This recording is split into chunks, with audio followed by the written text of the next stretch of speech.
ሰላም ሰላም ውድ የቻናሌ ተከታታዮች እንዴት ናችሁ? ሰላም ናችሁ? ሁሉ ሰላም፣ ሁሉ መልካም። እኔ ያለው እግዚአብሔር የተመሰገነ ይሁን። እንግዲህ ዛሬ የመጨረሻውን ፓርት ስለ ዲያቤቲስ ምሊተስ ወይም ደግሞ ስለ ስኳር በሽታ እየላችሁ ቀርብ ያለሁኝ። እንግዲህ በክፍል 1 በክፍል 2 በክፍል 3 የተለያዩ በስኳር በሽታ ዙሪያ ያሉትን ነገሮች አይተናል። ይሄ ደግሞ ከስኳር በሽታ ጋር ተያይዞ ነገሮችን በስፋት እናያለን። ቀጥታ ወደዛ ነው መወስዳችሁ። እስከ መጨረሻው በጥሞና እንድትከታተሉኝ በትህትና ጠይቃለሁ። መልካም ቆይታ። ውድ ቻናሌ ተከታታዮች እንግዲህ በመግቢያ እንደነገርኳችሁ የስኳር በሽታ ተጓዳኝ በሽታዎችን እና ጥንቃቄያቸውን እናያለን። እንግዲህ እንደሚታወቀው ብዙውን ጊዜ የስኳር በሽታ ከተለያዩ የጤና እክሎች ጋር ይዛመዳል። እነዚህም ተጓዳኝ በሽታዎች በመባል ነው የሚታወቁት። ከነዚህ መካከል የደም ግፊት፣ ከመጠን ያለፈ ውፍረት፣ ዲስሊፒዲሚያ፣ የልብና የደም ቧንቧ በሽታና ስር የሰደደ የኩላሊት በሽታ አንዱ ናቸው ማለት ነው። ከስኳር በሽታ ጋር የተለመዱ ተጓዳኝ በሽታዎች ዝርዝር እነሆ እንደሚከተሉት ናቸው። የካርዲዮቫስኩላር በሽታዎች ናቸው አንዱ። የስኳር በሽታ ለልብ በሽታ የመጋለጥ እድልን በእጅጉ ይጨምራል። እነዚህም የልብ ወሳጅ ቧንቧዎች የደም መፍሰስ ችግርና የልብ ድካም የሚያመጡ ናቸው ወይም የሚያጋልጡ ናቸው ማለት ነው። የደም ግፊት፣ ከፍተኛ የደም ግፊት የስኳር በሽታ ካለባቸው ግለሰቦች ላይ በተደጋጋሚ የሚከሰትና የሚታይ በሽታ ነው። ሁለቱም ሁኔታዎች አንዳቸው ሌላውን እድገት ሊያበላሹ ወይም ደግሞ ሊያባብሱ ይችላሉ ማለት ነው። ከመጠን ያለፈው ውፍረት፣ ከመጠን በላይ መወፈር ለአይነት 2 የስኳር በሽታ ዋና ተጋላጭነት ምልክት ነው። እናም እንዲሁም የተለየ የጋራ በሽታ ነው። ሁለቱም ሁኔታዎች ብዙ ጊዜ እርስ በርሳቸው የሚደጋገፉ ናቸው ማለት ነው። ከመጠን በላይ መወፈር እና የስኳር አይነቱ በሽታ ያው ተመጋጋቢ ናቸው ማለት ነው። ዲስሊፒዲሚያ ከፍተኛ ኮሌስትሮል እና ዝቅተኛ ኤችዲኤልን ጨምሮ ያልተለመዱ የሊፒዲድ ደረጃዎች የስኳር በሽታ ባለባቸው ሰዎች ላይ የተለመዱና ለልብና የደም ቧንቧ አደጋ አስተዋጽኦ የሚያደርጉ ናቸው ማለት ነው። ስር የሰደደ የኩላሊት በሽታ ወይም ደግሞ ሲኬዲ የምንለው ማለት ነው። የስኳር በሽታ የኩላሊት በሽታ ዋነኛ መንስኤ ነው። እናም ሁለቱም ሁኔታዎች መኖራቸው የኩላሊት መጎዳት እድገትን ያፋጥናል። ሌላኛው ነገር የመንፈስ ጭንቀት ነው ማለት ነው። እንግዲህ የመንፈስ ጭንቀት ስንል የስኳር በሽታ ያለባቸው ግለሰቦች ለዲፕሬሽን ወይም ደግሞ ለጭንቀት መታወክ የመጋለጥ እድላቸው ከፍተኛ ነው። ይህ የስኳር በሽታን አያያዥና አጠቃላይ ደህንነት ላይ አሉታዊ ተጽዕኖ ሊያሳድር ይችላል ማለት ነው። ሌላኛው የእንቅልፍ አፒኒያ ነው። በስኳር በሽታ እና በእንቅልፍ አፒኒያ መካከል ጠንካራ ግንኙነት አለ። የእንቅልፍ መዛባት የኢንሱሊን ስሜትን እና የግሉኮስ ሜታቦሊዝምን ሊጎዳ ይችላል ማለት ነው። ሌላው በስኳር በሽታ ውስጥ የሚያጋጥመን ነገር ወይም ደግሞ ተጓዳኝ በሽታ ምንድነው? እሱ ካንሰር ነው።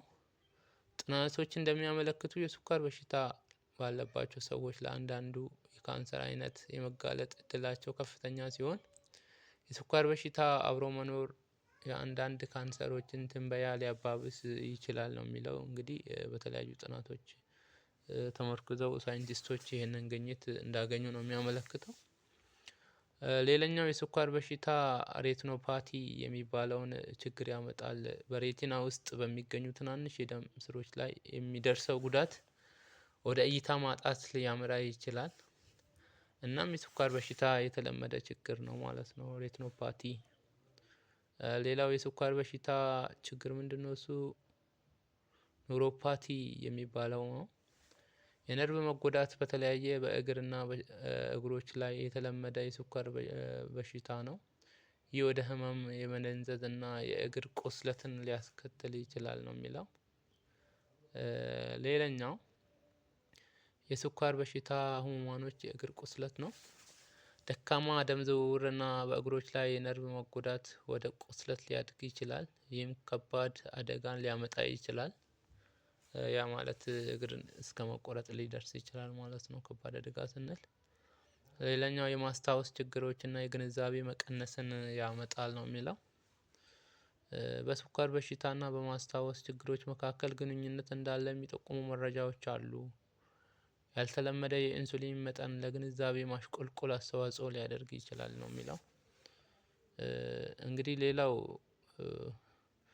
ስለ ተጓዳኝ በሽታዎች ወይም ደግሞ ከስኳር ጋር ተያያዥ የሆኑ በሽታዎች የዚህን ያህል ካልን ስለ ጥንቃቄው ስኳር በሽታ ተጓዳኞችን እንዴት ማከም እንዳለብን እናያለን ማለት ነው። የስኳር በሽታ ተጓዳኝ በሽታዎች ማከም የደም ስኳርን፣ የደም ግፊትንና በኮሌስትሮል መቆጣጠር እንዲሁም የአኗኗር ዘይቤዎች ማሻሻልና በአንዳንድ ሁኔታዎች ችግሮቹን እድገት ለመከላከል ወይም ለማዘግየት መድኃኒትን የሚያካትት ሁለገብ አካሄድን ያጠቃልላል ነው የሚለው። የበለጠ ዝርዝር ከታች እንደሚመለከተው እናያለን ማለት እንደሚከተለው እናያለን ማለት ነው። አንድ አጠቃላይ ስኳር በሽታ አያያዝ። የደም ግሉኮስ ቁጥጥር ከስኳር በሽታ ጋር የተያያዙ ብዙ ችግሮችን ለመከላከል ወይም ለማዘግየት የተረጋጋ የደም ስኳር መጠንን መጠበቅ ወሳኝ ነው። መድኃኒቶችም እንደ ስኳር ህመም አይነት እንደየግለሰቡ ፍላጎት እንደ ሜትፎርሚን፣ ኢንሱሊን ወይም ሌሎች የአፍ ውስጥ ጸረ ዲያቤቲክ ያሉ መድኃኒቶችን የደም ስኳርን ለመቆጣጠር ጥቅም ላይ ሊውሉ ይላል። እንደ ህመሙ አይነት በአይነት 1 እና አይነት 2 ስኳር ውስጥ የሚወሰዱ መድኃኒቶችን አይተናል። በአይነት ውስጥ አንድ ስኳር አይነት 1 ውስጥ ኢንሱሊን እንደምንወስድ፣ 2 ውስጥ ደግሞ ሜትፎርሚን የተለያዩ ከዛ ጋር የተያያዙ በአፍ የሚወሰዱ የሚዋጡ ክኒኒዎችን እንደምንወስድ ተነጋግረናል። ያንን ለማመልከት ነው። ሌላኛው የደም ግፊት ነው። የደም ግፊት መቆጣጠሪያ ከፍተኛ የደም ግፊት በስኳር በሽታ የተለመደ በሽታ ሲሆን ለልብ ህመም፣ ለስትሮክ እና በኩላሊት ችግሮች ሊያደርስ ይችላል። መድኃኒቶች የደም ግፊትን ለመቀነስ የደም ግፊትን የሚከላከሉ መድኃኒቶች ሊታዘዙ ይችላሉ። ሌላኛው የአኗኗር ዘይቤ ነው። ጤናማ አመጋገብ፣ መደበኛ የአካል ብቃት እንቅስቃሴ እና የሶዲየም አወሳሰድን መቀነስ የደም ግፊትን ለመቆጣጠር ይረዳል ስንለው የነበረው ማለት ነው። ፉድ ስታይል ሞዲፊኬሽን እያልን ስንነጋገር ነበር እና ያንን ለማመልከት ነው። የኮሌስትሮል አስተዳደር ከፍ ያለ የኮሌስትሮል መጠን የስኳር በሽታ ላለባቸው ሰዎች ትልቅ ስጋት የሆነውን የልብ በሽታ የመያዝ እድልን ይጨምራል። ይህንንም ደግሞ መድኃኒቶችን በመውሰድ ስታቲን ወይም ሌላ የኮሌስትሮል መጠንን የሚቀንሱ መድኃኒቶች ሊታዘዙ ይችላሉ ማለት ነው። ለዚህ ህመም የአኗኗር ዘይቤ ለልብ ጤናማ አመጋገብ፣ መደበኛ አካል ብቃት እንቅስቃሴና ክብደትን መቆጣጠር የኮሌስትሮል መጠንን ለማሻሻል ይረዳል። 2 የተለያዩ ተጓዳኝ በሽታዎችን መፍታት። የካርዲዮቫስኩላር በሽታ የስኳር በሽታ ለልብ ድካምና ለስትሮክ እና ለደም ቧንቧ በሽታዎች የመጋለጥ እድልን እንደሚጨምር እንግዲህ ቀደምም ተነጋግረናል። እንግዲህ እነዚህ ችግሮች አሉ።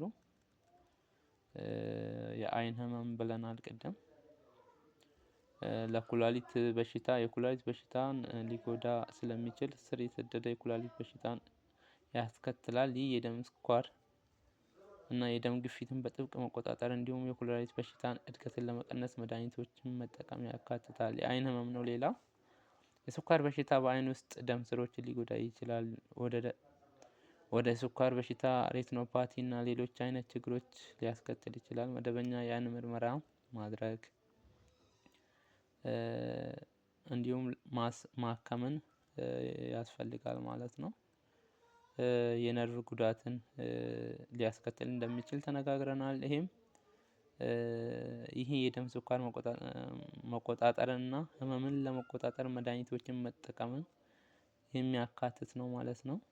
እንዲሁም የእግር ቁስለትን ሊያመጣ ስለሚችል ይህንንም እንዴት መከላከል እንደምንችል መድኃኒት እስከመውሰድ ልንደርስ እንደምንችል ተነጋግረናል። ሌላኛው ሶስተኛው የአኗኗር ዘይቤ ነው። ጤናማ አመጋገብ የተትረፈረፈ ፍራፍሬ፣ አትክልትና ሙሉ እህል ባካተተ በተመጣጣኝ አመጋገብ ላይ ያተኩሩ። እንዲሁም የሳቹሬትድ እና ትራንስፋስት የተጨመሩ ስኳር እና የተሻሻሉ ምግቦችን በመመገብ ላይ መገደብ አስፈላጊ ነው። ሌላኛው መደበኛ የአካል ብቃት እንቅስቃሴ ነው። በአብዛኞቹ የሳምንት ቀናት መጠነኛ አካል ብቃት እንቅስቃሴ ቢያንስ ለ30 ደቂቃ ያህል አላማ ያድርጉ። ማጨስ ማቆም፣ የሚያጨሱ ከሆነ ማቆም ለጤናዎ ሊያደርሱ ከሚችሉ ጉዳቶች አንዱ ነው። ያለማቆም ማለት ነው። ካቆምን ግን ያው ራሳችንን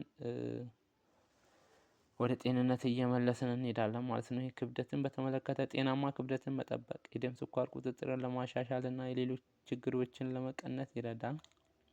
ጭንቀትን በተመለከተ ውጥረት በደም ውስጥ ያለው ስኳር መጠን ላይ አሉታዊ ተጽዕኖ ሊያሳድር ይችላል። ስለዚህ ጭንቀትን ለመቆጣጠር ጤናማ መንገዶችን መፈላለግ አስፈላጊ ነው ማለት ነው።